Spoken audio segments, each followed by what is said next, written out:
Commerce is an incredible thing. I have had a snowblower for a really long time, and I pulled it out of storage recently and ran it. And then my entire garage smelled like an oil tanker had spilled fuel all over the place. And I just decided it's probably a carburetor, whatever those parts are in an engine, I don't know. But the fact that I don't know what that is means I'm probably not going to pull the engine apart and check it out. And it was getting older, and the hitch pins started to fall off. I'm like, it's just time to bite the bullet and buy a new snowblower. So I went to a couple area stores and priced them out, and then I went online and I found a snowblower that was comparable on Amazon for 2/3 of the price, and I decided absolutely, that's what I'll do. So I ordered it from Amazon, and I got the shipping notification, and I was very excited. And then I started watching, and last Wednesday, we had to have some labels delivered for the check-in down at the Lakeside Kids and Lakeside Littles. And if we would have them delivered to the church, it would take an additional week. But if we'd have them delivered to the Amazon locker in Green Bay, right outside of a grocery store, they would be there last Wednesday. So that's a no-brainer. We'll just have them delivered there. And so I'm tracking 2 packages, and that's what my life's come to. Like, these are the things I find exciting now, is monitoring shipping updates. And I'm watching the packages, and it's out for delivery, and then it doesn't get delivered. And the reason that it doesn't get delivered is the business is closed. Now, they were getting delivered to the Amazon lockers, which are outside of the business. So even if the business was closed, which it was not, that would not impact the delivery. I delivered mail for a summer. I understand how deliveries work. So I was a little annoyed with that. So I got on the phone with Amazon and sorted that out. They were there the next day. And then I saw that my snowblower, which was supposed to be delivered that day, was not going to be delivered that day. And so I just got on to track the shipment, and they said, don't worry about it. We're going to expedite it, and we're going to expedite it. You'll have it soon. Fantastic. Thursday came around, and after 24 hours of being told it would be expedited and I'd have it soon, no updates. And that's when I started to get a little annoyed. And I just started reaching out to customer service and said, hey, is there any update? Because you have to understand something about me. I haven't even said it yet. This is hard for me to admit. I am not the handiest person that you'll ever meet. And so when some people say putting together a snowblower will take a couple hours, I'd already planned the entire day to put together that snowblower. That's wisdom. I understand that it's going to take me a little bit longer.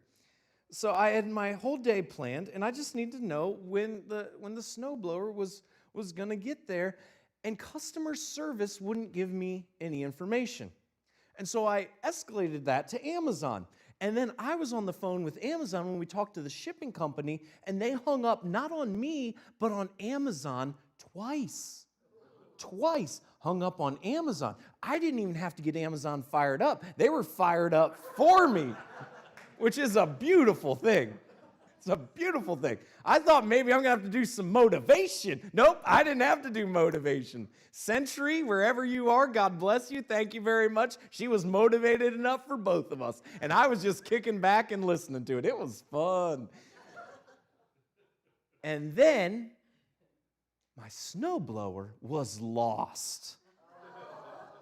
After I was told it was sitting at a terminal in Sturgeon Bay. Now, I just said, tell me what terminal. I'll drive and pick it up. I don't mind. I'll go get it from the terminal. We can't release that information to you, sir. Well, now it's completely lost.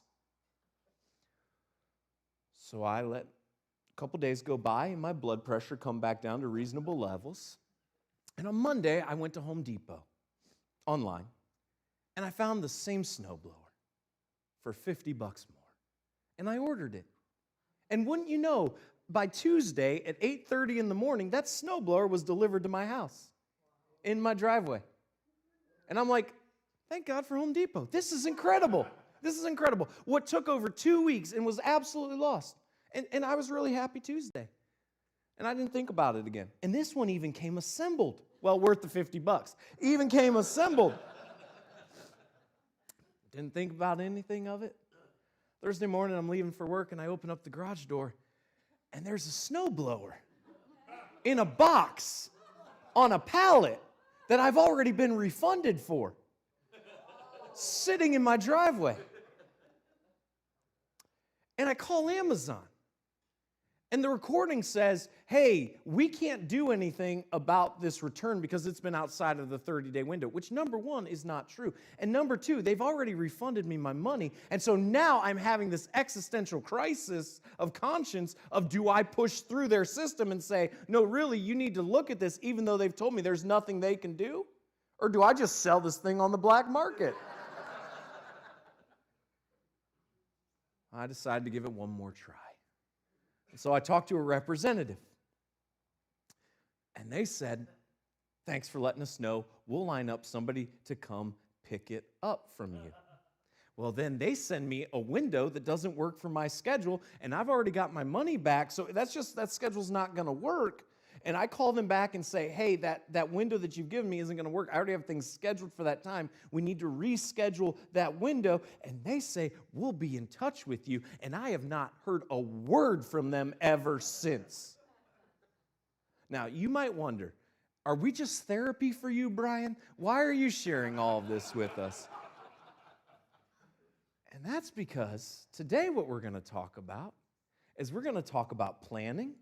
We're going to talk about wisdom, and we're going to talk about how Solomon had shipping routes, and how those shipping routes have led to something that's confused a lot of people, but it's something we're going to look at today. If you have your phones or your tablets, I'd invite you to follow along with us in the Bible app. It's a free resource that you can download in the App Store of your choosing. And we've been walking through the book of Ecclesiastes, and we're going to continue that today in Ecclesiastes chapter 11. If you have a traditional Bible with you, again, Ecclesiastes chapter 11. And for those of you joining us via the stream, thank you so much. The verses are available on the screen below. As this morning we talk about the importance of a plan and how Solomon understood that as a businessman. Ecclesiastes 11, 1 and 2 give us some of the context of that. Cast your bread upon the waters, for you will find it after many days. Give a portion to 7 or even to 8, for you know not what disaster may happen on earth. Now, Ecclesiastes chapter 11, verse 1 has confused a lot of people. And a lot of people have tried to understand the meaning of cast your bread upon the waters. Because if you've ever thrown a loaf of bread out on the water, if you've ever thrown little bits of bread out for the ducks to eat, that was one of my first dates. I was broke. I was in high school, and I thought she would like it. She did. We took some stale bread out of the cupboard at my house, and we just went and we fed ducks, this little bread. But you understand that if you throw the bread in the water, it's going to get soggy. And so this has confused a lot of people. What does Solomon mean when he says, cast your bread upon the waters? Well, 1 Kings chapter 10 gives us the answer to this. 1 Kings 10:22 details the trading routes that Solomon had. The promised land, Israel, is a strategic place of real estate, especially when there isn't air travel. And so all of the trade routes from Africa and from Europe would have to come through the Middle East. They would have to go through Israel. There's the Mediterranean there, which enabled shipping. There's some land trails that were less rough terrain than other areas. And so this was a very strategic area for trade. And one of the things that Solomon established in his business were these elaborate trading routes. One of them was shipping. And 1 Kings chapter 10, verse 22 details for us the immense return that Solomon would experience. But here's the thing. It took 3 years to experience those returns. Now, we're used to getting packages 2 days or even the next day after we order something. So there wasn't that instant nature of it, but Solomon really was setting the mold for a lot of the things that are still done today in terms of trade from one place to another. And so when Solomon says, cast your bread upon the waters, what he's talking about these trade routes that he would send out, and they would take 3 years from the time they would leave until they would come back with his return. 1 Kings chapter 10 details these for us. Verse 22 goes into detail about that return. Massive returns, but it took 3 years to experience those returns. And this is why planning's important. Planning's important, number one, you don't just load up a ship and then say, go somewhere. It has a route, and it's going to be profitable, and you have to send goods that other places want on the ship to get the goods that you want in return. There's a plan at place right there. There's a plan at place that you don't put all of your eggs in one basket. Give a portion to 7 or even to 8, for you know not what disaster may happen on earth. So here are a couple principles that we see about planning with our finances from Solomon, who was ultra wealthy and knew a lot about this. Number one is this: to spread out your investments. Spread out your investments. Be generous. Be generous. Don't hoard it all back. Give a portion to 7 or even to 8. Be generous. Spread them out. Diversify. Be generous. Don't put all your hope into one thing. And as people that love and follow God, this takes even another step further for us into the spiritual realm. To not put all of our hope in one thing. Just in the same way, it's not the wisest to have all of your investment in one solo fund. It's certainly, for those of us who have the spiritual component of this and understand it, it's not wise for us to put all of our focus and all of our energy and all of our time on just the here and the now in this world. And that's why every week when we assemble together, we have an opportunity to give back a portion to God, that which He's entrusted to us. Because we understand that we are just stewards of what ultimately belongs to God anyway. And every time we give back a portion to God that He's entrusted to us, it is a reminder to us, whether it's on the forefront of our minds or not, but it is a reminder to us that we are not putting all of our hope in this world. We're not putting all of our hope in the here and the now. And I just want to pause right now, and I just want to thank the people of Lakeside. Thank every one of you who were so incredibly generous in the month of November. You know, we had a goal, and our goal was to raise $50,000 in the month of November. And unfortunately, we came a little bit shy, but we're still super excited because we raised $43,000 in the month of November, which is awesome. And October 30th, we had the largest giving on a Sunday that we've ever recorded in the history of Lakeside. So some of you are overachievers, and you gave early. So there's this crisis of, do we count that towards November or not? And I said November, so we decided not to. But because of your incredible generosity, thank you. We are able to help. We are able to help families right now. We're able to help individuals who are caught up in human trafficking, especially during this time of year. Thank you for your generosity. We are excited. We're putting together the plans now to begin interviewing architects and to talk to different firms and to start to lay out the plans for expanding our space here so that we can continue to impact people with the hope of Jesus. And so from the bottom of the heart of the people of Lakeside, I just want to say thank you very much for your generosity, and it is very much appreciated. Thank you. If the clouds are full of rain, they empty themselves on the earth. And if a tree falls to the south or to the north, in the place where the tree falls, there it will lie. Some things are just what they are. Some things are just what they are. And sometimes people want to over-spiritualize everything. They want to over-spiritualize a snowstorm, or they want to over-spiritualize a tree falling down. And sometimes there's spiritual implications, and certainly there's war going on in an unseen realm, and that's what we're going to talk about in the month of January as we go through the armor of God in Ephesians. I'm excited about that. But sometimes things just are what they are. And sometimes things happen just because we live in a fallen, in a broken world that isn't perfect anymore because sin is in the place. And if the clouds are full, it's going to rain. They're going to empty themselves. And it doesn't necessarily mean that something's against you. Sometimes it just rains. And I know sometimes that's inconvenient. But sometimes it just rains. And sometimes trees just fall down. Some things are just what they are.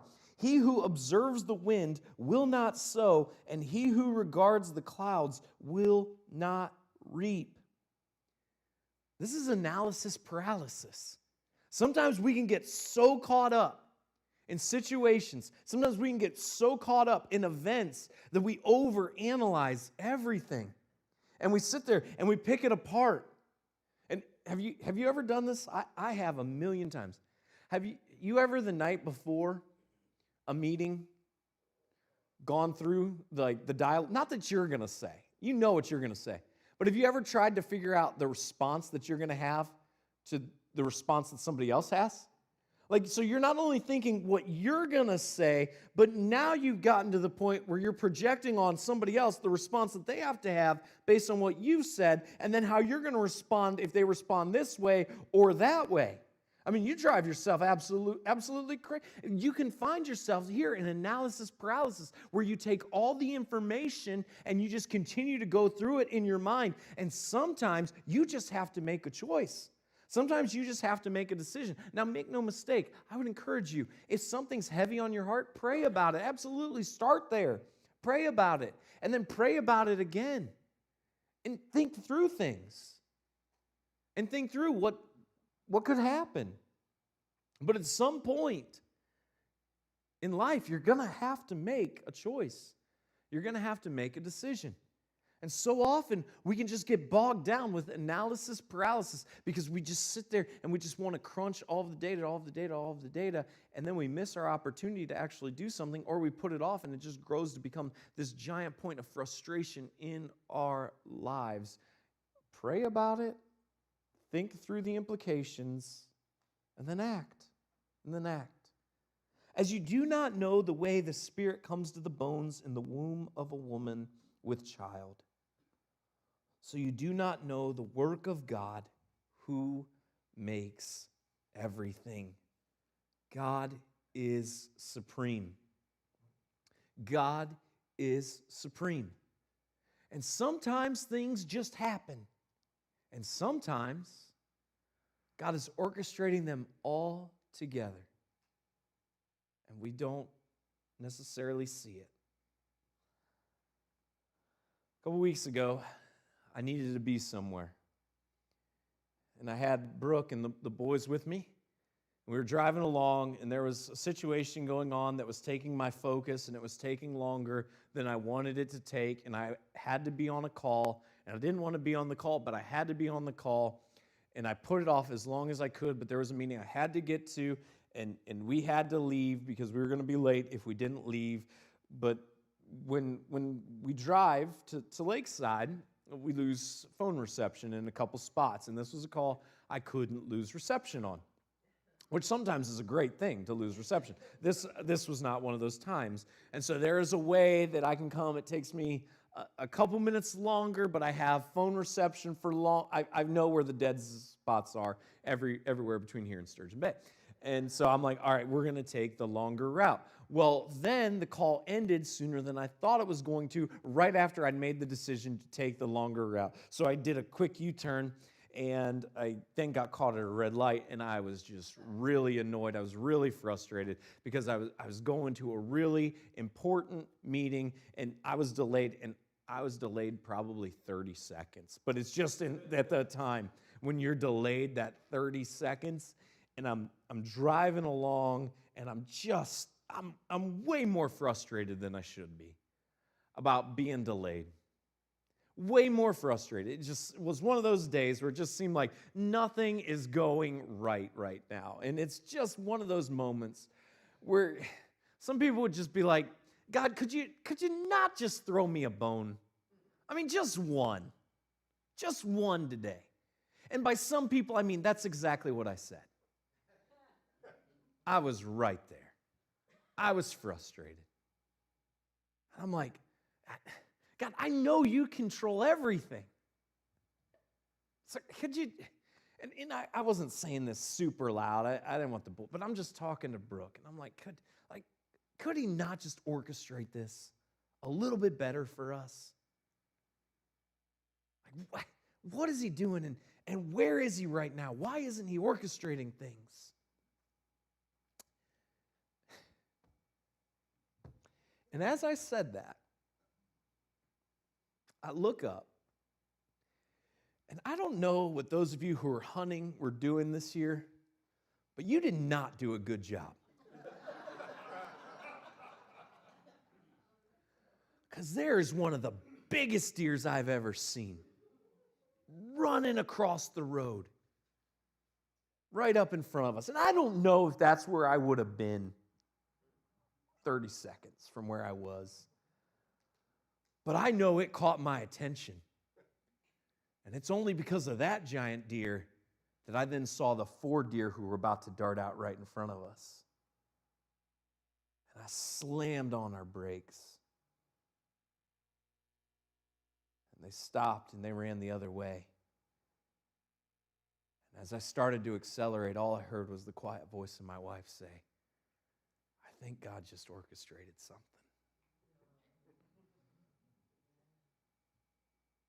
God is supreme. And sometimes it's in our joy.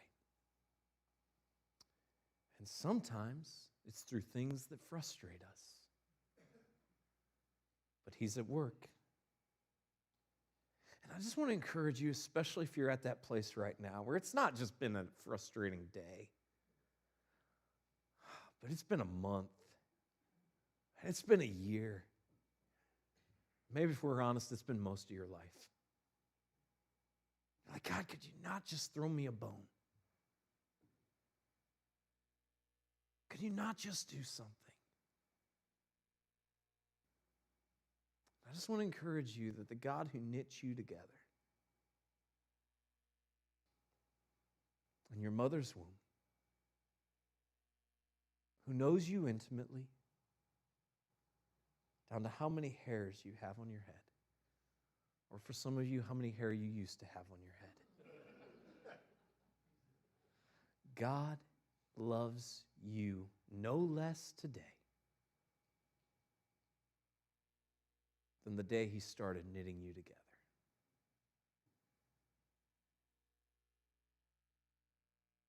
He is aware of your frustration. He is aware of your failure.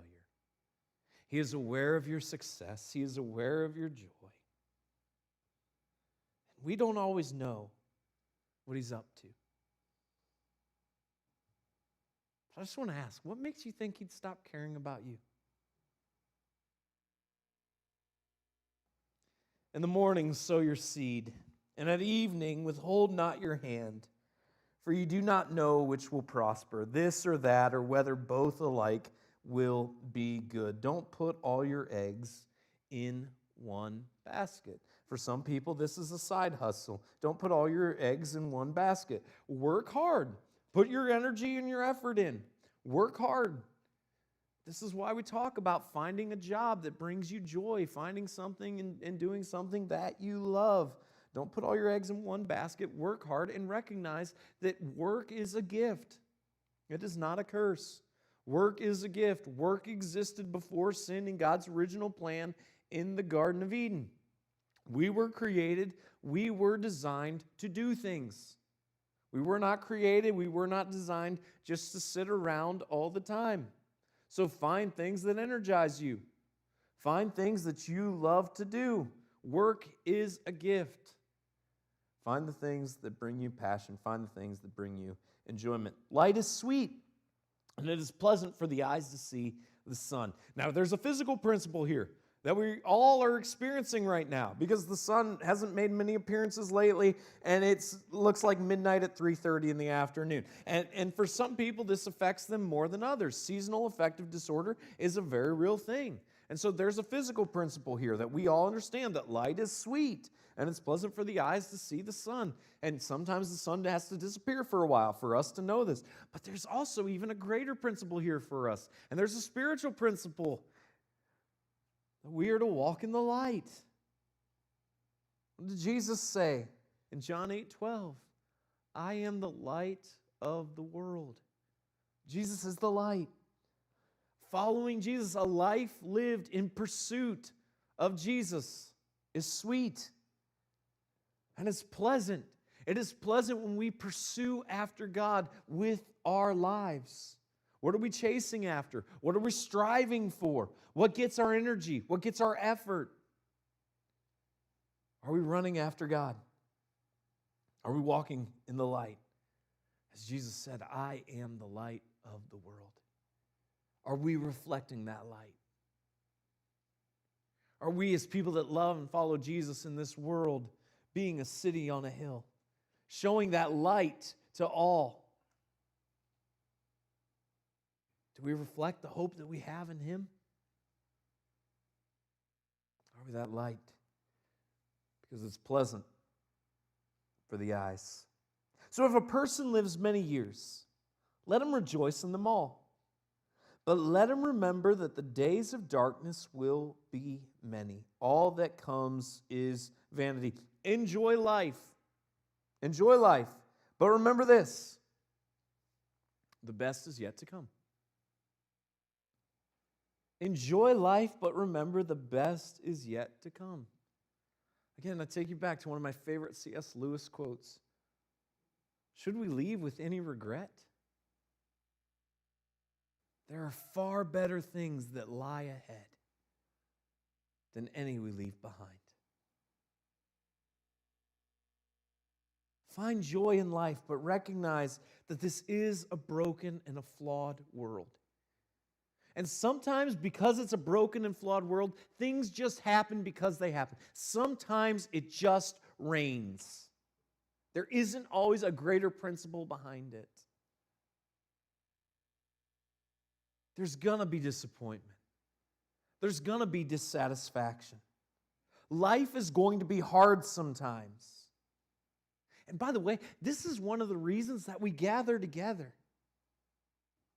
We gather together because when we experience those hard times, we're reminded all the more that we need community.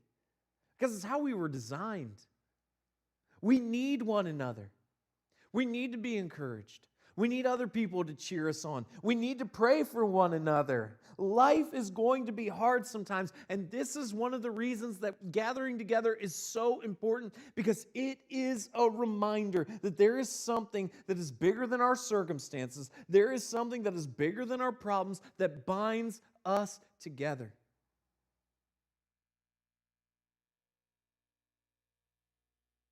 That's the community that we have as a result of our shared faith.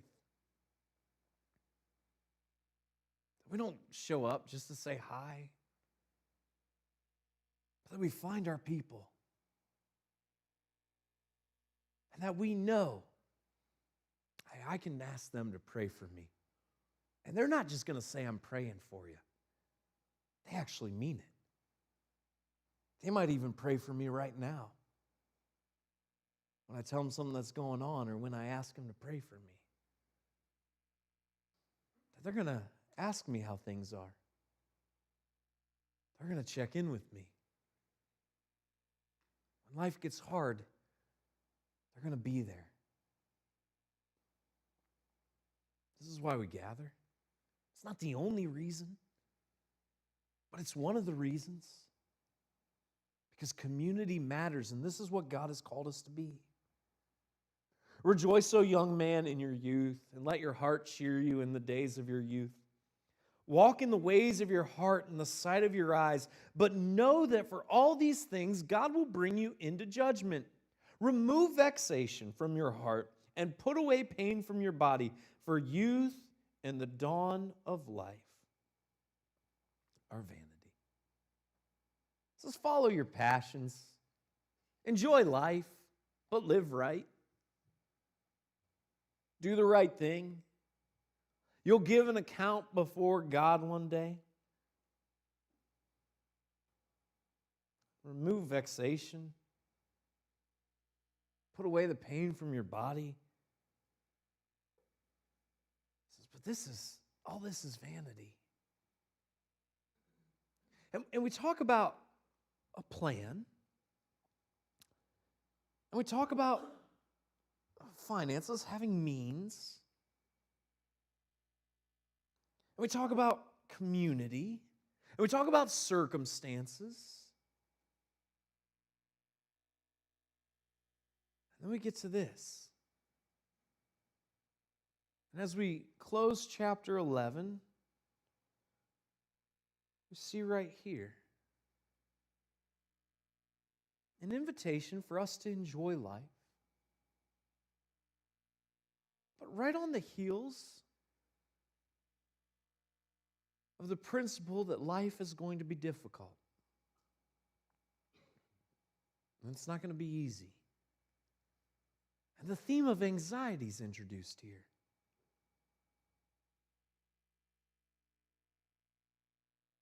And the reason that we talk about a plan, the reason that we talk about all of these things is because these are ways that we can combat this.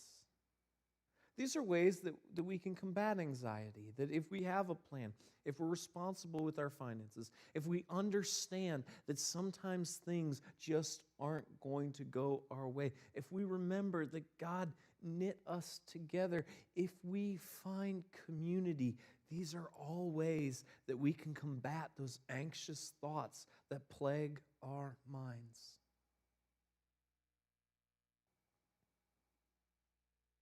Be anxious for nothing, but in everything, through prayer and supplication, present your requests to God. That the God who knit you together in your mother's womb has not forgotten you, and He still loves and cares for you. That we live in a broken and a flawed world.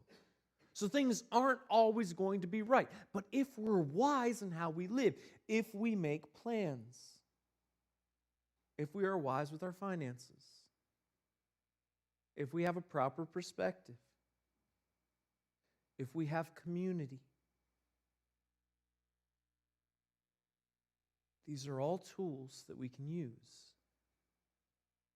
to combat the anxious feelings and thoughts that we experience. I'm not saying for everyone they will remove them entirely. The brain, like any part of our bodies, can get sick. And there are situations and there are circumstances that sometimes anxiety becomes so overwhelming. It's not a spiritual issue, it's a physical issue of something going on in your brain. And there is no shame in seeking out a doctor. There's no shame in being honest and pursuing medication if there's a chemical thing going on in your brain. But sometimes the anxieties that we face have nothing to do with that. And they're present in our lives because we don't have a plan. Because we weren't responsible with our finances. Because we don't have a proper perspective. And because we don't have a community. And that's not the life that God wants us to lead. So when you're there and you find yourself with those anxious thoughts and those anxious feelings, the first step is pray. It's always, always, always pray. Be anxious for nothing, but in everything, through prayer and supplication, present your requests for God. Always prayer is the first answer. Whether it's a physical thing or not, the answer doesn't change. It's still prayer.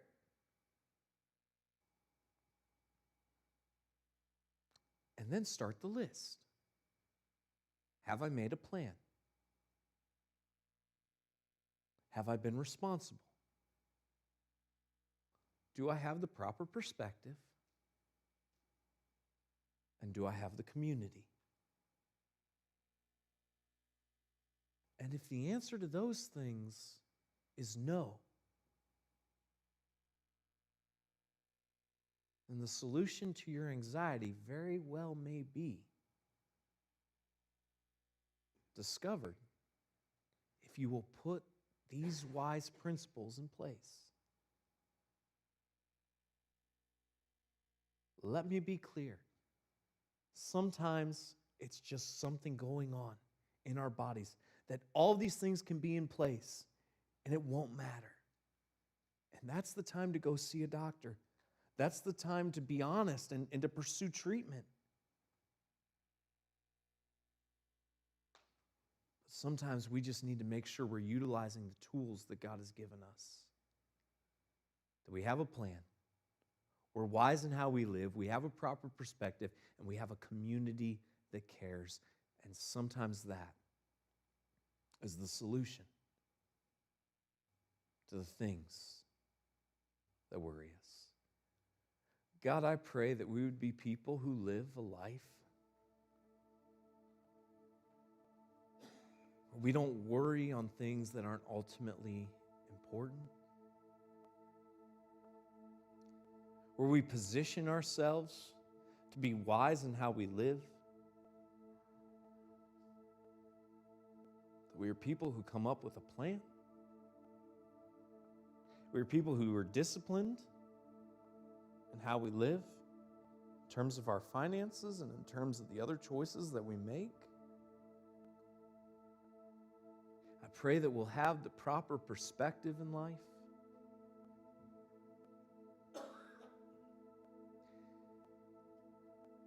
And I pray, God, we'll all have community. That every person that walks in these doors knows by the time they walk out that they are loved by you first and foremost. And they are loved by us. That no one feels like they have to walk through life alone. I pray for those right now, God, who are struggling with anxious thoughts and feelings. And I just pray the first thing that would come to their minds when those feelings of anxiety and worry come would be to run to you. They would start with prayer. And they would analyze their plan. Analyze what's going on in their lives. Analyze, God, their perspective. And analyze their community. And if any of those things are not where they need to be, that you would give us the opportunity to serve them and help them figure out the plan so that they could live the most rewarding life possible. This is a broken and a flawed world, God. But we pray that we would be your light, and it would start with how we live our lives, that we would live them for your glory. In your Son's name, Jesus, we do pray.